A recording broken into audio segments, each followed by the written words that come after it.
Good morning students. Previous class के अंदर हम लोगों ने हमारा चैप्टर नंबर 3 समानता, उसके काफ़ी टॉपिक्स जो हैं उनको देख लिया था। लास्ट हमारा टॉपिक आर्थिक समानता का था। आज हम इसी क्रम में आगे जो राजनीतिक विचारधाराएं हैं उनका अध्ययन करेंगे, जिसमें आपकी जो फर्स्ट विचारधारा है वो है मार्क्सवाद। देखिए, मार्क्सवाद जो है ये कार्ल मार्क्स के विचारों पर आधारित है। कार्ल मार्क्स जो थे वो एक प्रमुख विचारक थे जिन्होंने अनेक सिद्धांत जो हैं उनका प्रतिपादन किया है, और जो इनके मेन सिद्धांत रहे हैं मार्क्स के वो हैं वर्ग संघर्ष व अतिरिक्त मूल्य का सिद्धांत। अतिरिक्त मूल्य का सिद्धांत, ये दो मेन सिद्धांत जो थे वो कार्ल मार्क्स के द्वारा दिए गए थे। देखो, इन्होंने ये माना था कि समाज के अंदर जो असमानता होती है उस असमानता का जो मेन रीज़न है वो है संपत्ति और जो संसाधन है उन पर निजी स्वामित्व का होना।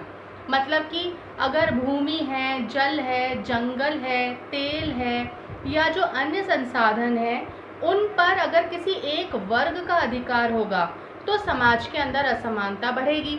क्यों? क्योंकि संसाधन जिस वर्ग के पास में है वो वर्ग जो है वो तो आर्थिक दृष्टि से संपन्न हो जाएगा, लेकिन जो अन्य वर्ग है जिनके पास में संसाधन मौजूद नहीं है वो वर्ग जो है वो गरीब का गरीब रह जाएगा।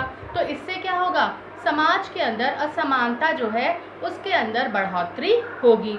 अब इनका प्रमुख विचार ये था कि यदि समाज के अंदर असमानता जो है उसको ख़त्म करना है तो सभी जो आवश्यक संसाधन है या जो संपत्ति है उन पर सभी लोग जो है उनका नियंत्रण होना चाहिए। मतलब ऐसा नहीं है कि संसाधनों पर जो है वो किसी एक वर्ग विशेष का नियंत्रण हो, बल्कि इनका ये मानना था कि संसाधन और संपत्ति जो है उस पर सभी वर्ग जो है उनका नियंत्रण या हर व्यक्ति का नियंत्रण, ज़्यादा से ज़्यादा लोगों का नियंत्रण जो है वो होना चाहिए, और हर नागरिक जो है उनको अवसर की समानता प्रदान की जानी चाहिए। अब देखो, इनके जो ये दो सिद्धांत हैं, वैसे इनके बारे में इतना ज़्यादा एक्सप्लेन नहीं किया हुआ है बुक में, बट आपको ये ध्यान रखना है, इन्होंने ये माना कि वर्ग संघर्ष के सिद्धांत पे इन्होंने ये माना कि हर समाज के अंदर दो वर्ग होते हैं।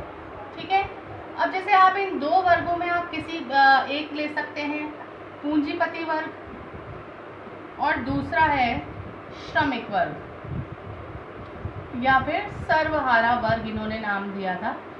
ये दो वर्गों की इन्होंने बात करी, एक पूंजीपति और एक सर्वहारा वर्ग। जो पूंजीपति वर्ग है वो हमेशा से ये चाहता है कि वो श्रमिक से ज़्यादा काम करवाए और उसको कम से कम पारिश्रमिक प्रदान करे, और जो श्रमिक वर्ग है या सर्वहारा वर्ग है वो हमेशा से ये चाहता है कि पूंजीपति इनको अधिक से अधिक पैसा दें और ये कम से कम काम करे। इसलिए अगर आप देखोगे तो इन दोनों वर्गों के अंदर हमेशा ही संघर्ष चलता रहता है, कभी किसी नाम से कभी किसी नाम से, लेकिन दोनों वर्गों के अंदर संघर्ष की स्थिति होती है। तो ये जो संघर्ष है इसी को इन्होंने वर्ग संघर्ष का नाम दिया था। ठीक है, तो ये इनका वर्ग संघर्ष का सिद्धांत था। जो अतिरिक्त मूल्य का सिद्धांत है उसमें इन्होंने ये माना था कि देखो, मान लो पूंजीपति जो है उसने किसी सामान के लिए जो भी उसकी लागत वगैरह लगी है वो 50 रुपये लगी। ठीक है, अब 50 रुपये की पूरी लागत जिसके अंदर श्रमिक जो है उसका वेतन वगैरह सब कुछ शामिल है, पूंजीपति ने श्रमिक को ये कह रखा है कि भाई आपको मैं 100 रुपये दूंगा, आप 100 रुपये की सैलरी के अंदर आप फिक्स हो। अब वो आपसे, पूंजीपति जो है वो सुबह से लेकर के शाम तक अगर आपसे 500 रुपये का काम ले रहा है और श्रमिक को केवल 100 रुपये दे रहा है, और जो लागत है उसकी, जो पूरी उसकी लागत आ रही है वो सामान की, वो केवल 50 रुपये है। ठीक है, और सारी चीज़ें जो है उनको मिला करके भी अगर जितना भी रुपया उसका खर्च हुआ है उसके अलावा उसके पास जो भी पैसा बचता है उसको अतिरिक्त मूल्य कहते हैं। तो मार्क्स जो है उनका ये मानना था कि जो अतिरिक्त मूल्य पूंजीपति के पास जो बचता है वो पूंजीपति अपने पास में रख लेता है, मतलब श्रमिक को नहीं देता। 100 रुपये की तनख्वाह पे फिक्स कर रखा है, 500 रुपये का काम करवा रहा है, तो जो एडिशनल 400 रुपीज़ बच रहे हैं, या मान लो सामान के कुछ पैसे लगा करके भी 200 रुपये अगर बच रहा है, तो वो 200 रुपये श्रमिक को नहीं देगा, वो खुद अपने पास में रख लेगा। तो इस प्रकार से मार्क्स का ये मानना था कि पूंजीपति जो है वो श्रमिक वर्ग का शोषण करता है अतिरिक्त मूल्य के माध्यम से। ठीक है, तो ये मार्क्सवाद जो है उनकी विचारधारा थी। अब जो नेक्स्ट है वो है उदारवाद। देखो उदारवादी जो हैं ये व्यक्ति की स्वतंत्रता पर बहुत ज़्यादा महत्व देते थे। मतलब इन्होंने ये माना था कि व्यक्ति जो है उसको पूरी तरह से स्वतंत्र छोड़ देना चाहिए।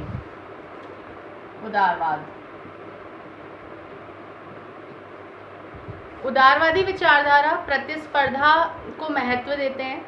ये लोग ये मानते हैं, देखो जिस व्यक्ति के अंदर योग्यता होगी या क्षमता होगी वो व्यक्ति जो है वो खुद ही आगे बढ़ जाएगा, है ना। मतलब समाज जो है या राज्य जो है, सरकार जो है, उनको किसी भी प्रकार का संरक्षण व्यक्ति को नहीं देना चाहिए, क्योंकि जब वो उसको संरक्षण देते हैं तो इससे असमानता जो है वो उत्पन्न होती है।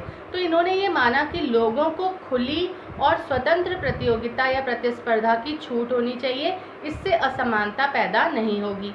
जिस व्यक्ति के अंदर जैसी प्रतिभा होगी, जैसी योग्यता होगी, जिस अकॉर्डिंग वो प्रयास करेगा उसके अकॉर्डिंग उसको लाभ मिलेगा। ठीक है, तो जो उदारवादी विचारधारा के समर्थक थे वो ये मानते थे कि अगर राज्य बार बार में हस्तक्षेप करेगा तो इससे न्याय भी कायम नहीं होगा और न ही समानता जो है वो भी कायम की जा सकेगी। तो इन्होंने ये माना कि व्यक्ति को अपने कार्यों के लिए स्वतंत्र छोड़ दो, उनको प्रतिस्पर्धा की छूट दे दो।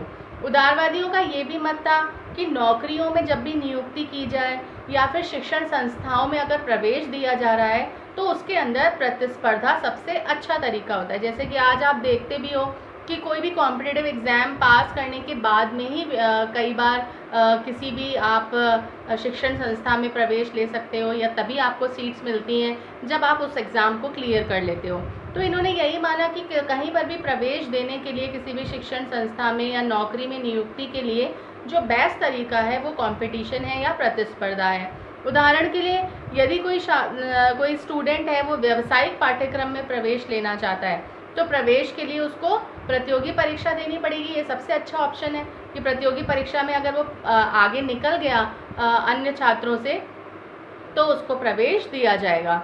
तो इन्होंने ये माना कि प्रतिस्पर्धा जो होती है वो सबसे ज़्यादा महत्वपूर्ण होती है, लेकिन इम्पॉर्टेंट चीज़ ये है कि स्पर्धा जब भी हो तो वो उचित होनी चाहिए, सभी व्यक्ति जो है उनको समान अवसर मिलने चाहिए और सरकार जो है उनको इसमें हस्तक्षेप नहीं करना चाहिए। अब देखो इसके अंदर मेन बात जो है वो ये है कि वैसे तो ये बात बिल्कुल सही नज़र आती है, लेकिन कई बार ऐसा होता है समाज के अंदर बहुत सारे वर्ग ऐसे होते हैं जो कि प्रतिस्पर्धा करने की स्थिति में नहीं होते हैं। अब जैसे अगर आप देखो विकलांगजन हैं या फिर वृद्धजन हैं या कई बार महिलाएं जो हैं वो प्रतिस्पर्धा करने की स्थिति में नहीं होते हैं। तो ऐसे में अगर राज्य इनको संरक्षण नहीं देगा, सरकार इनको संरक्षण नहीं देगी, तो हो सकता है ये वर्ग जो है ये बहुत ज़्यादा पिछड़ जाएं या अपनी आवश्यकताओं को पूरी ना कर पाएँ। इसलिए पूरी तरह से इस चीज़ को स्वीकार नहीं किया जा सकता कि राज्य जो है उसका बिल्कुल भी हस्तक्षेप ना हो।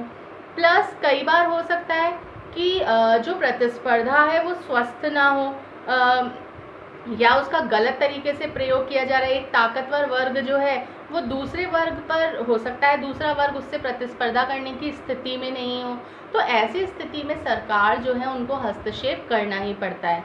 तो कहने का तात्पर्य यहाँ पर यह है कि प्रतिस्पर्धा अगर हो रही है तो वो बिल्कुल उचित होनी चाहिए, समान लोगों के अंदर होनी चाहिए, और जो वर्ग प्रतिस्पर्धा करने की स्थिति में नहीं है उनको सरकार का संरक्षण